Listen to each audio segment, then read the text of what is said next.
எனக்கு உனக்கு தான் 2 வருஷம் ஆகலையே, எந்த தொடர்பும் இல்லையே. தொடர்பு இல்லைக்கு வெளியில் போயிட்டியே. அதான் கல்யாணம் ஆயிடுச்சு, திருப்பி தொடர்பு வேணுமான தனுஷ்? நண்பி நண்பர்கள் ஏன் நமக்குள்ள ஏன் பிரச்சனை? உனக்கு நான் எவ்வளவு அட்ஜஸ்ட்மெண்ட் பண்ணியிருக்கேன் நட்புல. நீ அதெல்லாம் டீப்பா போகாதீங்க சார். நட்பை தான் நானும் சொல்றேன். நான் உனக்கு சாதாரணமா போயிட்டேன், நீ இப்போ பெரிய இடத்துக்கு போயிட்டியா? அவன்கிட்ட என்ன இருக்கு? இந்த கோபத்துல தான் தனுஷ் தரமாட்டேங்கிறாரு. நயன் வந்து ஒரு மனிதாபிமான பொண்ணு. பல பேர் அந்த பொண்ணை ஏமாத்திட்டாங்க. மோகன்லால் இருந்து, பிரபுதேவால் இருந்து, சிம்புல இருந்து, தனுஷ் இருந்து பல பேர். அப்போ நம்ம ஆளு எப்படின்னா மிக்சர் பார்ட்டி. யாரு? விக்னேஷ் சிவன். இன்னைக்கு மிக்சர் பார்ட்டி தான், அது வேற கதை. தனுஷை பொறுத்த வரைக்கும் ஒரு கௌபாய். மன்மத லீலையை வென்றார் உண்டோ?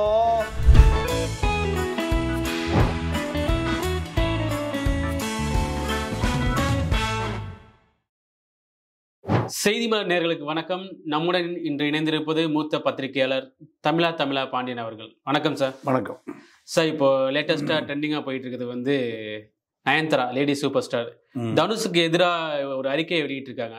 என்னதான் முன்னாடி அவங்க படத்தில் நடிச்சிருக்காங்க ஹீரோயினா, திடீர்னு ஏன் இந்த எதிர்ப்பு அறிக்கைகள் குடும்பத்தோடு வெளியிட்டு இருக்காங்க விக்னேஷ் சிவன் சேர்ந்து? என்ன காரணமா இருக்கும்? அனிருத், தனுஷ், சிம்பு இவர்கள் தான் கவுபாய்ஸ். எந்த நடிகை திரைப்படத்துக்கு வந்தாலும் இவர்கள் கட்டுப்பாட்டில் இல்லாமல் யாரும் நடிக்க முடியாது. புதுசா இருக்கே. ஆமா, எல்லாமே புதுசு தான். நீங்களும் புதுசு தானே. நீங்களாம் பழசு இல்லையே, நான் பழசு. அப்போ இந்த வட்டத்துக்குள்ள நண்பனா வர்றாரு விக்னேஷ் சிவன். விக்னேஷ் சிவன் நண்பராக வந்து அவர் திரைப்படத்துக்கு அவருக்கு சம்மந்தமே இல்லை. அப்போ அனிருத்து தான் என்ன பண்றாரு, ஒரு படத்துக்கான வாய்ப்பை வாங்கி தர்றாரு. அந்த படத்தின் மூலம்தான் நானும் ரவுடி. அந்த படத்தின் மூலம்தான் நீங்க இயக்குனரா மாறுறாரு விக்னேஷ் சிவன். இந்த காலகட்டத்தில் இவர்களுக்கு நெருங்கிய நண்பி தான் நயன்தாரா. எங்க போனாலும் சினிமா உலகத்தினுடைய பிரம்மாக்களே இது 3 பேர் தான். இவர்கள் நினைச்சா ஒரு நடிகையாவான், ஒரு நடிகனாவான். மூவேந்தர்கள். ஏன்னா அனிருத் ரஜினி பின்னணி, தனுஷ் யார் பின்னணி? ரஜினி பின்னணி, சிம்பு டி ராஜேந்திரன், உஷா பின்னணி. அப்போ இவர்கள் தான் திரையுலக பின்னணி, கதாநாயகளை ஆட்டி படைக்க. ஆமாம். இப்போ பணம் ஃபைனான்ஸுங்கிறது ஒரு பெரிய விஷயமே இல்லை. அனிருத் இன்னும் சொல்ல போனால் ஒரு பிரபலமான நிறுவனத்தினுடைய, நீங்கள் தமிழ்நாட்டில் தென்னிந்தியாவிலேயே ஒரு பிரபலமான டிவி சேனல், அந்த முதலாளிக்கு ஒரே பொண்ணு, ஒரு 40,000 கோடி சொத்து. அந்த பொண்ணு இவர் கட்டுப்பாட்டில், அந்த பொண்ணு இவர் கட்டுப்பாட்டில். அதை நம்ம பேர் சொன்னோம்னா அரசாங்கம் உள்ளே வந்துடும். புரிஞ்சிருச்சு. அரசாங்கம் நம்மகிட்ட வந்துடும். அதனால் நம்ம அரசாங்கத்துக்கு தள்ளியே நிற்போம். அப்போது இப்போ இந்த கட்டுப்பாட்டில் அந்த படம் ஊற்றிக்கிச்சு. ஒன்றுமே இல்லை படத்தில். நானும் ரவுடி தான் படத்தில் ஒன்றுமே இல்லை. அடுத்து தனுஷே படம் எடுக்கிறார், போடா போடி. இவர்கள் நினைச்ச சிவகார்த்திகேயன் இவங்க தானே உருவாக்குறாங்க. சிவகார்த்திகேயன் ஒரு ஜெயிலருடைய மகன், வீட்டுக்கு அடங்காத புள்ள. இந்த கும்பல்கிட்ட வந்தா சீமா ஒரு உதவி இயக்குனர். எங்க படுத்து கிடப்பாருன்னா நம்ம அறிவுமதி வீட்டில் படுத்து கிடப்பார். அங்கதான் எல்லாருக்கும் சோறு போடுவார் அறிவுமதி. அறிவுமதியை பொறுத்த வரைக்கும் ஒரு தமிழ் தேசிய சிந்தனையாளர். அப்போ பாட்டா விரும்பினா பாட்டு எழுதுவார், விரும்பினா பாட்டு எழுதாம விட்டுருப்பார். வைரமுத்தன் நீங்க பாட்டு எழுதுவதுதான் வாழ்க்கையே. பாட்டும் எழுதுவார், நோட்டு அடிப்பார். எப்படி நோட்டு அடிப்பார்னா 2006-11 காலத்தில் எந்திரால் ஏஜென்சிஸ்னு ஒரு ஏஜென்சி ஆரம்பிக்கிறார் வைரமுத்து. அரசு விளம்பரம் பூராம வைரமுத்து ஏஜென்சிக்கு வந்து தான் பத்திரிகைக்கே போகும். அதில் அவர் அடித்த கமிஷனே 1000 கோடி ரூபாய். எவ்வளவு? 1000 கோடி. ஆர்டிஐல போட்டு பாரு, நான் சொல்றது நம்பாத. இது எந்த அரசு? திமுக அரசு. 2006-11. அப்ப எவ்வளவு பெரிய வியாபாரின்னு பாருங்க. யாரு? வைரமுத்தா. நீங்க தினத்தந்திக்கு விளம்பரம் இது ஒரு 1000 கோடி ரூபாய் கொடுத்துருப்பாங்க 5 வருஷத்துக்கு. வருஷம் 200 கோடினா 5 வருஷத்துக்கு. நீங்க எனக்கு தெரிஞ்சு ஒரு அரசு இப்போ திமுக அரசு இப்போ 5 வருஷமா இருக்குன்னா அரசு விளம்பரம் பத்திரிகைகளுக்கு டிவிகளுக்கு குறைஞ்சது ஒரு 3000 கோடி ரூபாய் தான் கொடுத்துருவாங்க. 3000 கோடி ரூபாய்க்கு கமிஷன் எவ்வளோ வரும்? என்த்ரால் ஏஜென்சி 300 கோடி வரும். இப்போ ஏங்குது அது? இப்போ இல்லை, அது எப்படி? நீங்கள் அதெல்லாம் சீசன் தானே, 5 வருஷம் இருக்கும். அப்புறம் அடுத்து இன்னொரு என்த்ரால் ஏஜென்சி வந்துடுவான். அப்போ நான் எதுக்காக சுருக்கமாக சொல்கிறேன்னா, வைரமுத்துனுடைய கேரக்டரை சொல்கிறேன். ஆனால் அறிவுமதி அப்படி இல்லை. பாட்டு எழுத போவார், ஒரு 5000 வந்து எல்லாத்தையும் வாங்கி சாப்பாடு போட்டு நீங்கள் எப்பவுமே படுத்து கிடப்பா 10 பேர். பல யுகபாரதி, முத்துக்குமார், பல பாட்டுக்காரன், ஆட்டக்காரன், ஓட்டக்காரன் எல்லாம் அறிவுமதி வீட்டில் படுத்து கிடப்பானுங்க. அந்த அறை அப்படி ஒரு நல்ல மனுஷன் அறிவுமதி. அறிவுமதி வீட்டில் படுத்து கிடந்தவர் தான் நம்ம சாப்பாடு, ஓசி சாப்பாடு சீமா. அப்போ அறிவுமதி தான் கூட்டிகிட்டு போய் வைரமுத்துக்கிட்ட விடுறாரு. அண்ணா இவரை கொஞ்சம் டெவலப் பண்ணி விடுங்க. வைரமுத்து தான் கூட்டிகிட்டு போய் யார்கிட்ட விடுறாரு? நம்ம குஞ்சுமோனுக்கிட்ட. உங்கள் கைப்பட்டா பெரிய டைரக்டராக வந்துடுவான், அண்ணா எதாவது பண்ணுங்கண்ணேன்னு. அப்போ அவரு தான் குஞ்சுமோன் தான் படம் கொடுக்குறாரு சீமானுக்கு. இப்போ இப்படி தான். அப்போது தனுஷு, அனிருத்து, சிம்பு இவர்கள் தான் யாரை கையை காமிக்கிறாங்களோ அது ஒரு காலம். அந்த வருஷம் சிவகார்த்திகேயன். இப்போ யார் பிரம்மாக்கள்? திரையுலக பிரம்மாக்கள் 3 பேர் தான். நடிகைகள் இவங்க கட்டுப்பாட்டில் தான், நடிகர்களும் இவர்கள் கட்டுப்பாட்டில் தான். அப்போ விக்னேஷ் சிவன் அடுத்த படம் கொடுக்குறாங்க. தனுஷ் தான் சொந்த தயாரிப்பு. ஆமாம். அதில் மீனா குமாரி யாருன்னா ஒரிஜினல் மீனா குமாரி விக்னேஷோடைய அம்மா. இன்னைக்கு ராயப்பேட்டையில் இன்ஸ்பெக்டராக இருந்தது. அப்படியே ஜீப்பில் போகும். இப்படின்னா 2 பிரியாணி வரும், இப்படின்னா 2 மட்டன் சாப்ஸ் வரும். இதுதான் 2 மட்டன் சாப்ஸ். இதுனா வேற அர்த்தம். ஆமாம் ஆமாம். அப்புறம் இப்படின்னா 2 சாப்பாடு வந்துடும். எல்லாம் கூடி பிரிட்ஜில் வச்சிடும் அந்த அம்மா. நீங்கள் அதே படத்தில் ராதிகா கேரக்டர் அதே அப்படியே இருக்கு பாருங்க. விக்னேஷ் சிவனே வச்சது. எங்கள் அம்மா இப்படி தானே வாழ்ந்தது. யாரு? விக்னேஷ் அம்மா. விக்னேஷ் சிவன் அம்மா. அப்போ இப்படித்தான். இப்போ நடிகைகள் பூராம அனிருத்து, தனுஷ், சிம்பு கட்டுப்பாட்டில் தான். அப்போ நம்மளால எப்படின்னா மிக்சர் பார்ட்டி யாரு? விக்னேஷ் சிவன். இன்னைக்கு மிக்சர் பார்ட்டி தான், அது வேற கதை. அப்போ ஒரிஜினல் பார்ட்டி யாரும் போய் விசாரிச்சுங்க. அப்போ இந்த பேர் வந்துச்சு மிக்சர் பார்ட்டி, எதுக்காண்டி பேர்? அதெல்லாம் நீங்க விசாரிச்சுங்க சார். நான் இதுக்கு மேலெல்லாம் சொல்ல முடியாது. நமக்கு அவ்வளோதான் லிமிட்டு. நான் பயில்வான் தம்பியா, நான் பாண்டியன். அரசியல் தான் நான் பேச முடியுமே தவிர நான் நீங்கள் அது கீழேலாம் போய் பேசக்கூடாது. சொப்பன சுந்தரிக்காரன் நம்ம வச்சுருக்கோம், சொப்பன சுந்தரி யார் வச்சுருக்கா நான் சொல்ல முடியாது. அப்போது நம்ம மிக்சர் பார்ட்டி விக்னேஷ் சிவன் இந்த செட்டப் தான் 2 வருஷமா சண்டை. 2 வருஷமா சண்டை யாரா இருக்குன்னா தனுஷுக்கும் நயன்தாராவுக்கும். ஏன் சண்டைனா இந்த இவர்கள் கட்டுப்பாட்டுல இருந்து அந்த மாதிரி வேற கட்டுப்பாட்டுக்கு போயிடுச்சு. ஒரு பெரிய பொலிட்டிக்கல் ஃபோர்ஸ் கட்டுப்பாட்டுக்கு போயிடுச்சு. யாரு? நயன்தாரா. நயன் எங்க போயிட்டாங்க? பொலிட்டிக்கல் பெரிய ஃபோர்ஸ் கட்டுப்பாட்டில் அந்த மாதிரி போயிடுச்சு. போனா இவங்க ஐயோ சீச்சி இந்த படம் புளிக்கும். அந்த கட்சி எப்படி? அதெல்லாம் கட்சிக்குள்ள போக வேண்டாம். இல்ல அது பெரிய பார்ட்டி, அது பெரிய பார்ட்டி. அப்ப அங்க போயிருச்சு. அப்ப போன பிறகு இந்த தனுஷுக்கு என்ன ஜொல்லு ஒழுகுது. நம்ம விட்டு போயிட்டாங்களே. நம்ம கட்டுப்பாடு இருந்தவங்க நம்ம தான் எல்லாத்தையும் கட்டுப்படுத்துவோம். நம்மளை மீறி ஒரு போர்ஸ் கட்டுப்படுத்த ஆரம்பிச்சிருச்சே. இதுதான் இப்போ தனுஷுக்கு நயனுக்கு சண்டை. இப்போ நெட்ஃபிளிக்ஸ் அதுக்கு பல கோடி ரூபாய்க்கு இவங்களுடைய திருமண டாக்குமெண்ட்டை வித்துறாங்க.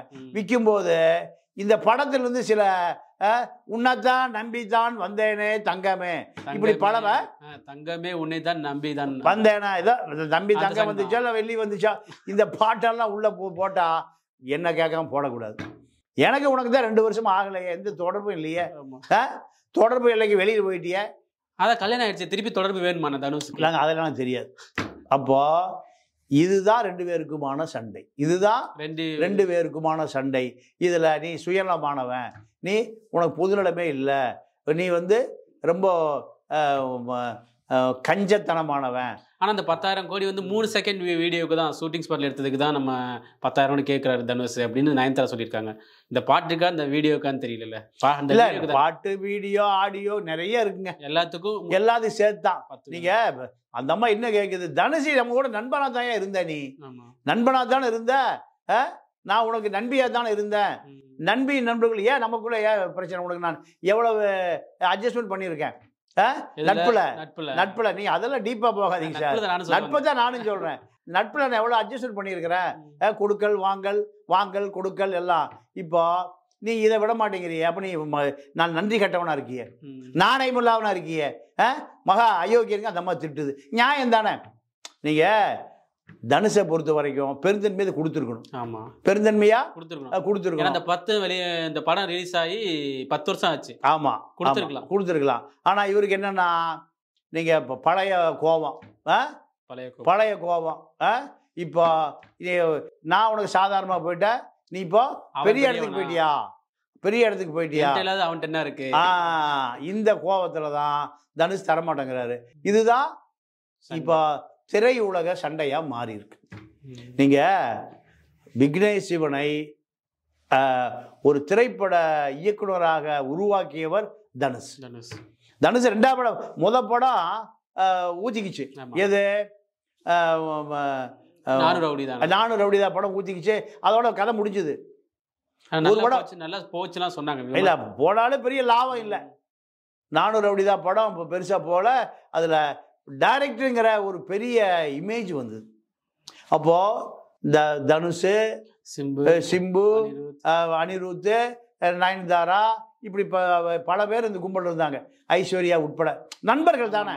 அப்போ பல நண்பர்கள் நண்பிகள் இருக்கும்போது இல்ல, அதையே தான் எனக்கு தெரியாது, நீங்களா சொல்லிங்க, நான் எனக்கு தெரியாது. அப்போ இப்படி பல விஷயங்கள் இருந்த காலத்துல நம்ம மிச்சர் பார்ட்டி ஒரு டைரக்டர் ஆக்கியது யாரு?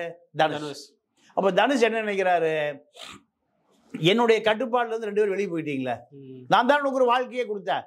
சிவகார்த்திகேயன் சொன்ன மாதிரி எனக்கு வாழ்க்கை கொடுத்து உண்மைதானே ஐயா? தனுஷ் சிவகார்த்திகேயனுக்கு வாழ்க்கை கொடுத்தது உண்மைதானே? அப்ப அதை தான் அவர் சொல்லிக்காங்க. எல்லாம் நம்ம கட்டுப்பாடு இருப்பாங்க. வாழ்க்கை கொடுத்திருக்காரு, எல்லாத்துக்கும் வாழ்க்கை, பல பேருக்கு வாழ்க்கை கொடுத்திருக்காரு. என்ன, சினிமா உலகத்துல, திரைப்பட உலகத்துல பல பேருக்கு வாழ்க்கை கொடுத்திருக்காரு.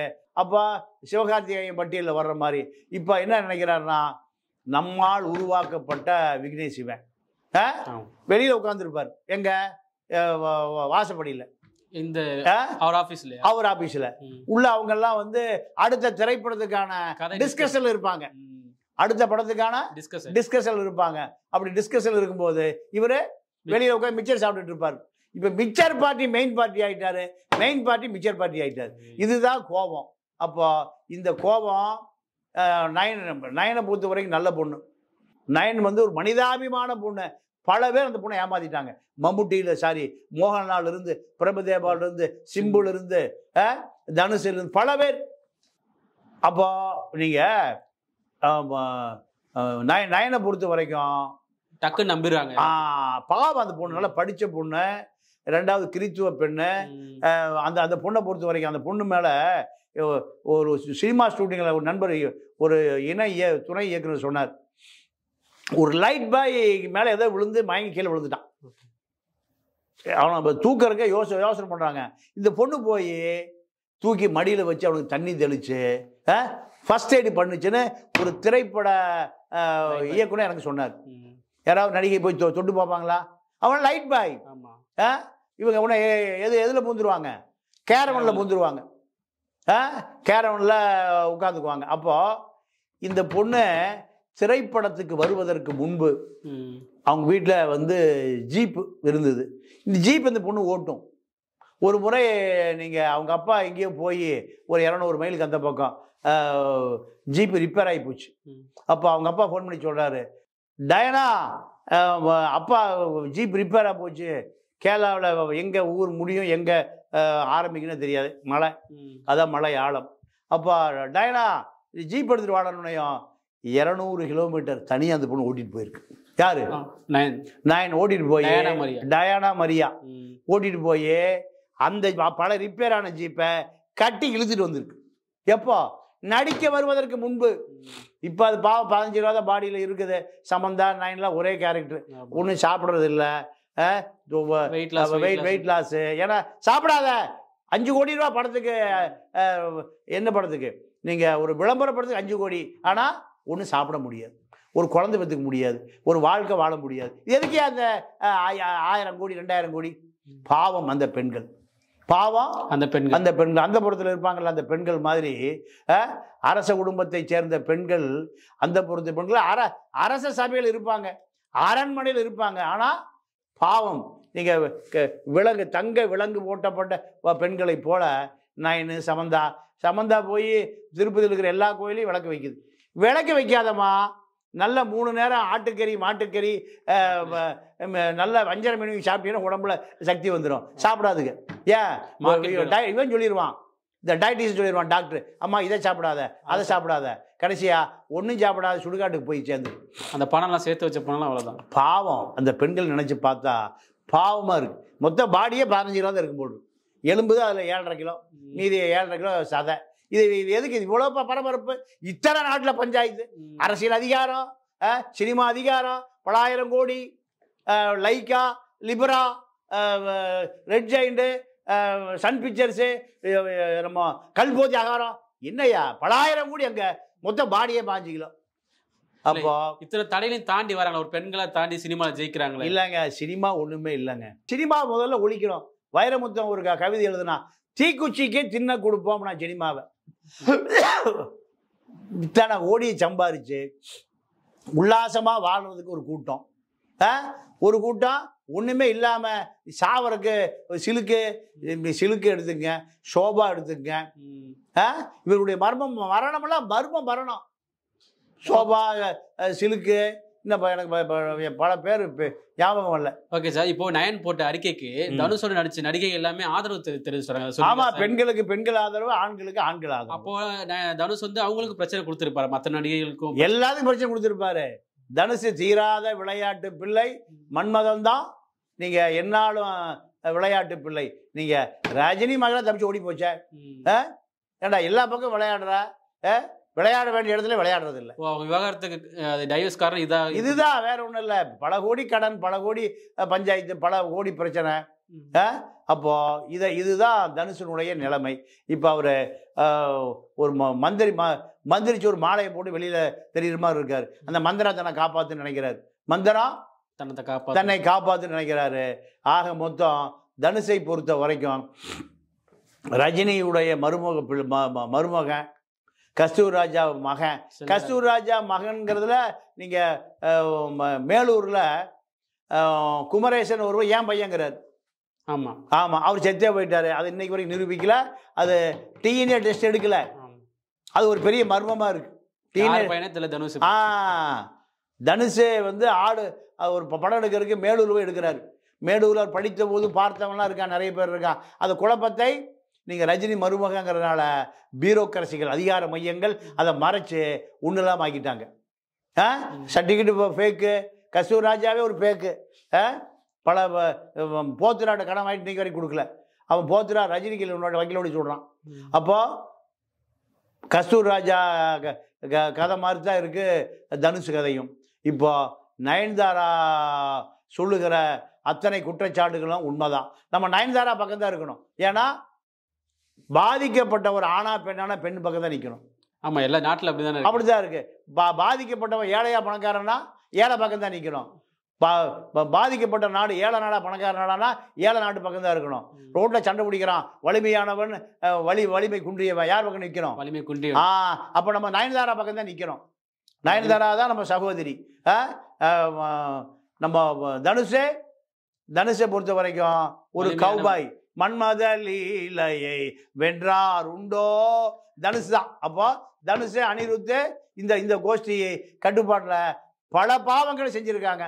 இதெல்லாம் கூடி சீக்கிரம் வெளியே வரும். நயன்தாரா வெளியே சொன்னதை போல நிறைய விஷயங்கள் விரைவில் வெளியே வரும். ஓகே சார், இப்போ அனிருத், சிம்பு இப்போ உங்க சினிமால கொஞ்சம் தனுஷோட கம்மியா தான் இருக்காங்க. இப்போ இந்த அறிக்கை வந்ததுக்கு அப்புறம் இப்போ அனிருத்தோட லீலைகள்லாம் கொஞ்சம் வெளியே வந்துச்சு, ஏற்கனவே வந்துச்சு. இப்போ சுசித்ரா சொல்லிச்சே, சுசித்ரா மொத்தம் அவர் பாடி 15 கிலோ தான், அனிருத்தோட பாடியும் 15 கிலோ தான். ஆனா அவரும் டயட்ல இருக்கு, எப்பவுமே டயட் தான். மொத்த பாடியே 15 கிலோ தான். இந்த 15 கிலோ வச்சுட்டு இவ்வளவு அநியாயம் பண்றானுவோ. இவனுக்குலாம் 85 கிலோ இருந்தா என்ன ஆகும்? ஜாக்கி சான் மாதிரி, சில்வஸ்டர் ஸ்டல்லோன் மாதிரி இருந்தா நீங்க ஒண்ணு எதையுமே கட்டுப்படுத்த முடியாது. மொத்தம் 15 கிலோ பாடிக்கே இப்படி பீடி மாதிரி இருக்கு. லாலாக்கலை சேட்டு பையன் மாதிரி இருக்கார். பானிபூரி விற்கிறான்ல மார்வாடி பையன், அது போல் இருக்கார் அனிருத். அப்போ இந்த அவரும் நடிகையை காதலித்து ஏமாத்தியதாகலாம் நியூஸ் வெளியாச்சுல. பல பேரை இவர்கள் காதலே ஒரு வாரம் தான், அதிகபட்சம் ஒரு வாரத்துக்குள்ள இவருடைய காதல் முற்று பெறும். அடுத்த காதல் அடுத்த வாரத்துக்கு போயிடும். இவர்கள் காதல் முற்று போயிடும். ஆமாம், ஒரு வார காதல் தான் இந்த காதல் தான். ஏன்னா பெரிய இடத்து பிள்ளைங்க, பாவம் அப்பாவி பெண்கள், விட்டில் பூச்சிகள் சினிமா நடிக்க வர்றாங்க.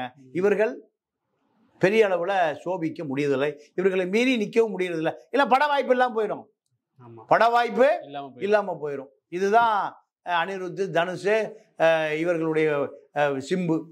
நீங்கள் சிம்பை பற்றி பல கதைகள் இருக்கு.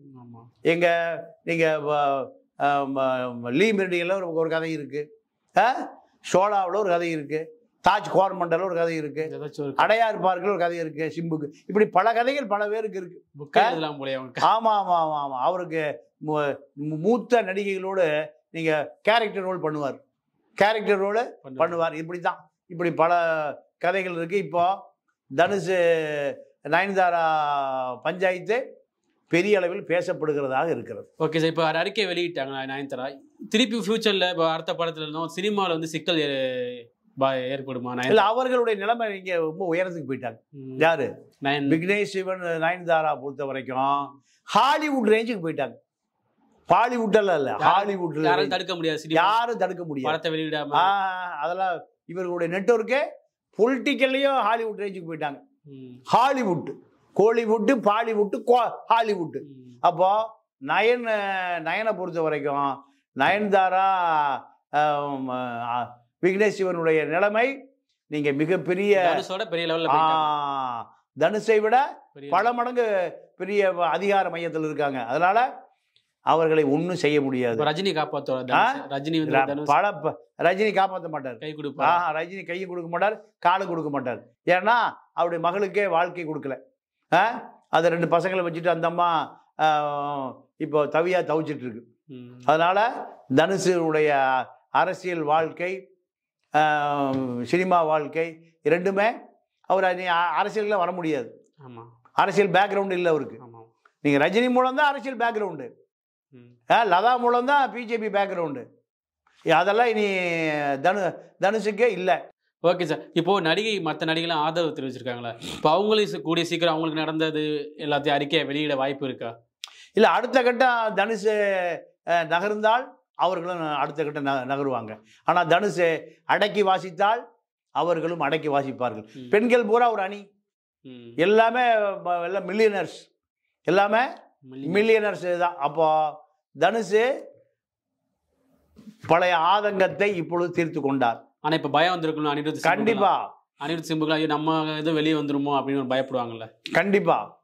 ஏன்னா பல நடிகைகள்கிட்ட பல வீடியோ கிளிப்பிங்ஸ் இருக்கு. சுசித்ரா சொன்னதை போல சுசித்ராட்டே பல எவிடன்ஸ் இருக்கு. அதெல்லாம் நீ ஹேமா கமிட்டி விசாரிக்கவே இல்லையே. இங்கே ஒரு ஹேமா கமிட்டி போட்டு ஆமா கமிட்டி ஆகி போயிடுச்சு. கேரளாவோட ஹேமா கமிட்டி விசாரிச்சது, இங்கே ஆமா கமிட்டி போடவே இல்லையே. கேரளாவோட இங்கே தான் அதிகமான பிரச்சனை இருக்கு. அதிகமான பிரச்சனை இங்கே தான் இருக்கு. மேடையில் நல்லவங்களா பேசுறவங்களாம் அந்த கமிட்டி போட்டுருந்தாங்கன்னா மாட்டிருப்பாங்க, உண்மை தெரிஞ்சிருக்கும். பல உண்மைகள் வெளியே வந்திருக்கும், பல ரகசியங்கள் வெளியே வந்திருக்கும். அப்போ இதெல்லாம் வெளியே வராமல் தடுக்கப்பட்டது காரணம் இவர்களுக்கு ஒரு பொலிட்டிக்கல் பேக்ரவுண்ட் இருக்கு. ஏன்னாங்க சினிமாவே அரசியல் தானே வருது. அதனால இந்த ஹேமா கமிட்டிக்கு இங்கே வேலையே இல்லாமல் போய்விட்டது. பொலிட்டிக்கல் பேக்ரவுண்ட் இருக்கிற வரையும் அந்த சர்ச்சைகள் லீலைகள் வெளியே வர வாய்ப்பே இல்லை. அது என்னாலும் வராது. என்ன காரணம் கேட்டிங்கன்னா, ஒரே ஃபோன் தான். ஆட்சி பீடத்துக்கு, அதிகார பீடத்துக்கு ஒரு ஃபோன் பண்ணிங்கன்னா அடுத்து டிஜிபி ஆஃபீஸுக்கு ஃபோன் போயிடும். நீங்கள் மனோரமா உயிரோடு இருந்த காலத்தில் மனோரமாவுக்கு நீங்கள் பல முதலமைச்சர்களை தெரியும். அண்ணாவை தெரியும், கருணாநிதியை தெரியும், எம்ஜிஆரை தெரியும், ஜெயலலிதாவை தெரியும், எடப்பாடி தெரியும், ஓபிஎஸ்ஐ தெரியும், ஸ்டாலினும் தெரியும். அதுக்குள்ள அதெல்லாம் இறந்து போச்சு. இந்த நடிகைகள் இரவுல எங்காவது மாட்டினான், எங்க ஈசிஆர் ஃபார்ம் ஹவுஸ் எங்காவது மாட்டினான், காவல்துறையுடைய கட்டுப்பாட்டுக்கு போனான், முதல்ல போன யாருக்கு போகும்? மனோரமாவுக்கு தான். ஆட்சி எங்களை காப்பாற்றணும். அந்த அம்மா எந்த பிரச்சனை எந்த இரவுல என்னையா பிரச்சனை வரப்போகுது? இரவு அதான் கார் ஏன் விபத்து ஆகுது? குடிச்சிட்டு ஓட்டினா கார் விபத்து ஆகுது. அங்க விபத்துல அங்கேயும் விபத்து நடந்துட்டு இருக்கோம். எங்க ரெசார்ட்லயும் விபத்து நடக்கும். பல விபத்துகள் நடக்கும் அங்க. அப்போ இந்த விபத்துக்கள் எல்லாம் இரவுல காவல்துறை போனா அத்தனை முதலமைச்சர்களும் இரவோடு இரவாக தொலைபேசி பண்ணக்கூடிய ஒரே ஆள் யாரு? மனோரமா தான். அப்போ இவர்கள் காப்பாற்றப்படுவார்கள். இப்படி ஒரு பெரிய சிரிப்பழகி நடிகை அந்த அம்மாவை இப்போ இடிச்சுட்டான். பாசிய கன்ஸ்ட்ரக்ஷன் பழைய அடையாறு பார்க் 5 ஸ்டார் ஹோட்டல் அங்கிருந்து கையும் களவுமாக பிடிச்சி அபிராமரம் ஸ்டேஷனுக்கு நடந்து கூட்டிகிட்டு போனாங்க. ஒரு பெரிய சிரிப்பழகி நடிகைக்கெல்லாம். இப்போ இதெல்லாம் இது மனோரமா தான் காப்பாற்றும். யாருக்கு? ஜெயலலிதாவுக்கு ஃபோன் பண்ணி, கருணாநிதிக்கு ஃபோன் பண்ணி, இப்படி. அப்போ திரைப்படங்களும் சர்ச்சைகளும் பாலியல் கிசுகிசுகளும் சினிமாவும் தவிர்க்க முடியாது. ஓகே, இவ்வளோ நேரம் உங்களோட பொன்னான நேரத்தை எங்களுக்காண்டி செலவழித்து ரொம்ப நன்றி சார். நன்றி, வணக்கம்.